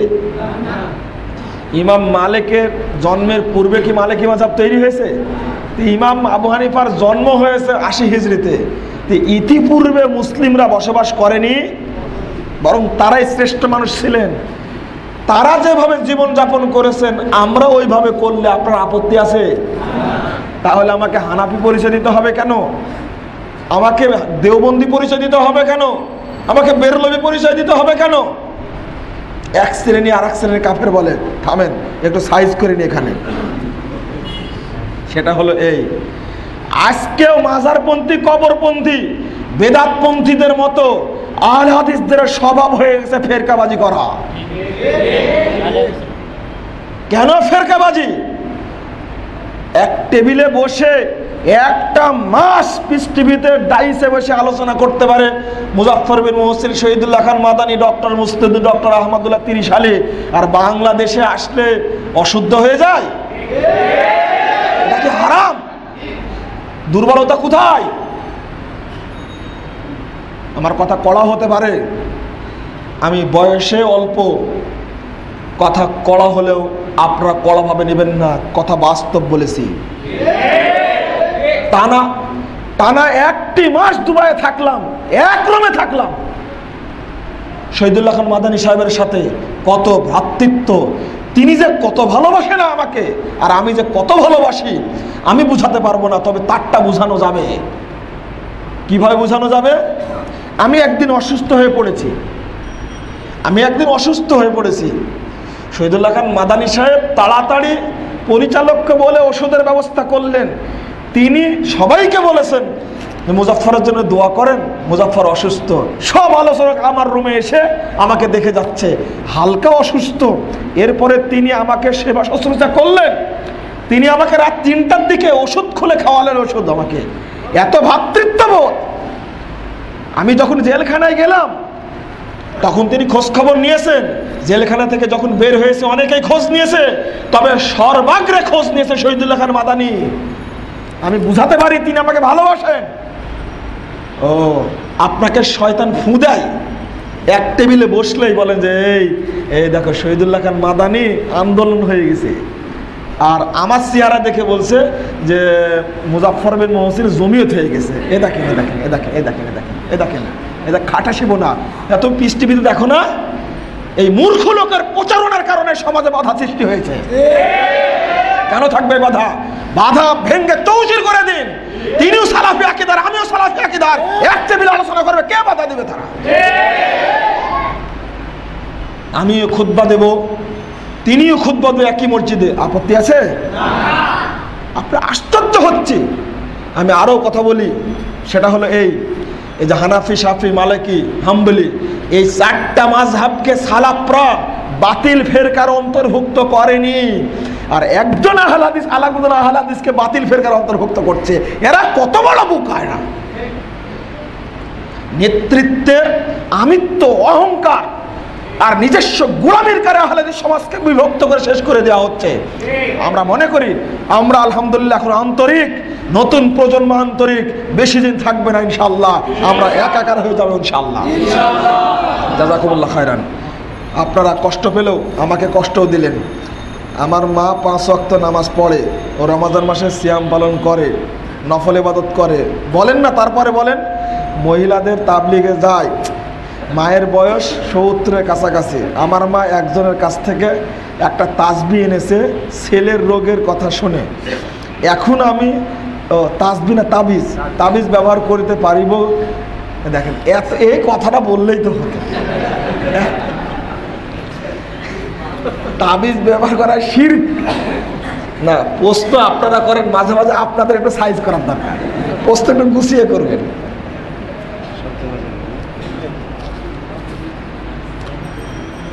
একটু পানিও দিচ্ছেন না আপনি। আমাদের সমাজে যত প্রকার খেলাধুলা আছে, এর মধ্যে কোনো কোনো খেলাগুলো বৈধ হতে পারে, বিস্তারিত জানাবেন।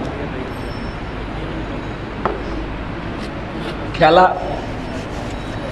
যেগুলো নর্মাল, ক্রিকেট, ফুটবল, এইগুলো বাজি ধরা ছাড়াই, টাকা চুক্তি ছাড়াই, শরীর চর্চার জন্য আপনি খেলতে পারেন। আর একটা খেলা করলে ব্যাডমিন্টন না কি যেন বলে, এই যে এইভাবে মারে, এটা র্যাকেট, এটা আপনি খেলতে পারেন শরীর চর্চার জন্য। কিন্তু যদি টাকা পয়সা চুক্তি হয়, এটা হারাম। এই জন্যই আন্তর্জাতিক ক্রিকেট এটা সারিয়ে দৃষ্টিতে চলবে না। আর আপনি তো বসে আছেন কখন সাকিব ছক্কা মারে, এই অপেক্ষায় আপনি বসে আছেন। আর আপনার ন্যাংটা মহিলার ছবি সাথে সাথে দেখতে পাবেন, অপেক্ষায় বসে আছেন আপনি। এর থেকে বেঁচে থাকতে হবে আপনাকে। বেঁচে থাকতেই হবে, জাহেলিয়াতে পরিপূর্ণ হয়ে গেছে। আর লুডু, ক্যারাম বোর্ড আর একটা ছক্কা খেলা, এগুলো হারাম। তাস, দাবা আর একটা কি জানো, এগুলো হারাম, পরিষ্কার হারাম। তাস খেলা হারাম, আপনি খেলতে পারবেন। দাবা খেলা হারাম, পরিষ্কার হারাম। এগুলো চুক্তিতেই খেলা হয়, চুক্তি ছাড়াও হারাম। এর কোনো শরীর চর্চা নাই, এগুলো বদমাইশি। এটা একটা শেষ। জাযাকুমুল্লাহ খায়রান। আপনাদের কষ্ট দিলাম, মনে হয় সময় একটু বেশি নিয়েছি। আল্লাহ যেন আমাদের সবাইকে মাফ করেন, আল্লাহুম্মা আমিন। আমাদের জন্য দোয়া করবেন। শুনুন শুনুন একটু মুরব্বি কারেকশন। এই যে সবুজ টুপি যে দেখছি এখন, এই ভাইয়ের মাথায় একটা, ওই বাচ্চার মাথায় একটা, দেখেন আস্তে আস্তে আপনাদের মধ্যে শিরিক ঢুকে যাচ্ছে, বুঝতে পারছেন? এই সবুজ টুপি হলো মাজার পূজাদের টুপি। ওই যে রাসূলের কবর পরে গম্বুজ আছে, গম্বুজটা জি জি মদিনার থেকে আসে। হ্যাঁ, তসবিহ দানা তো মদিনার থেকে নিয়ে আসে। হাজী সাহেব একটু বলি ভাইজান, হাজী সাহেব চেন কিনে নিয়ে আসতে 32টা। হাজী সাহেব শিরিক কিনে নিয়ে আসছে সৌদি আরব থেকে, দেখছেন? এটা চেন বুঝেন না, চেন কিনে নিয়ে আসছে। হাজী সাহেব বেদাত কিনে নিয়ে আসছে, তসবিহ দানা কিনে নিয়ে আসছে। তসবিহ দানা চলবে না। ওই জন্যই তো আলবানী রাহিমাহুল্লাহ মদিনা বিশ্ববিদ্যালয় থেকে বেরিয়ে দেখছে তসবিহ বিক্রি হচ্ছে আর এই তাবিজ বিক্রি হচ্ছে, আর লাগছে লাঠি দা পিটাতে, পিটাও ভেঙে সব চুরমার করে দাও। আরে আল্লাহর নবী এখানে শুয়ে আছেন, তার বুকের উপরে শিরিক করা চলবে, এটা চলবে না। দেখছেন, এরা হলো আপসীন ব্যক্তি। এই সবুজ টুপিগুলো আপনারা মাথায় দিবেন না। আর একটা, এই যে কালো টুপি, এটা শিয়াদের টুপি, এটা চলবে না। এটা এই যে চরমোনাই টুপি, এই যে পাঁচকলি। আমার কথা সোজা শুনুন, খবরদার, যারা এই সমস্ত কাজ করে তারা কোরআন সুন্নাহর একটা ডাইরেক্ট শত্রু। আপনি তাদের হাতে আকীদা গ্রহণ করবেন মানে? কেন আকীদা গ্রহণ করবেন? আজকে ছিঁড়ে ফেলতে হবে, অসম্ভব। দুই হাতে মুসাফা করা যারা করে তারা রাসূলের শত্রু, হাদিসের শত্রু। তারা যারা মুসাফা করার পরে বুকে হাত দেয় তারা রাসূলের শত্রু, হাদিসের শত্রু। তারা হাদিস মানে না। আপনি দুই হাতে মুসাফা করবেন মানে 4 হাতে মুসাফা কেন করবেন? আপনি বুকে হাত দিবেন কেন? অসম্ভব, অসম্ভব। বেদাতকে, শিরিককে ঘৃণা করুন, কারো সাথে সাদৃশ্য রাখা যাবে না। আপনি সাদা টুপি পরেন, এ দেখেন সাদা টুপি পরেন। আজকে এক শ্রেণীর মানুষ তৈরি করে নিয়েছে যে সবাইকে 5 কলি টুপি পরতে হবে। এটা হলো 5 তরিকার টুপি।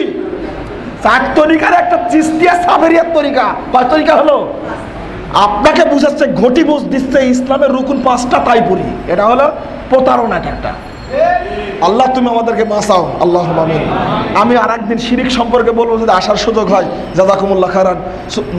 সুবহানাকা আল্লাহুম্মা বিহামদিক, আশহাদু আল্লা ইলাহা ইল্লা আনতা, আস্তাগফিরুকা ওয়া আতুবু ইলাইকা। ওয়াসসালামু আলাইকুম ওয়া রাহমাতুল্লাহি ওয়া বারাকাতুহু।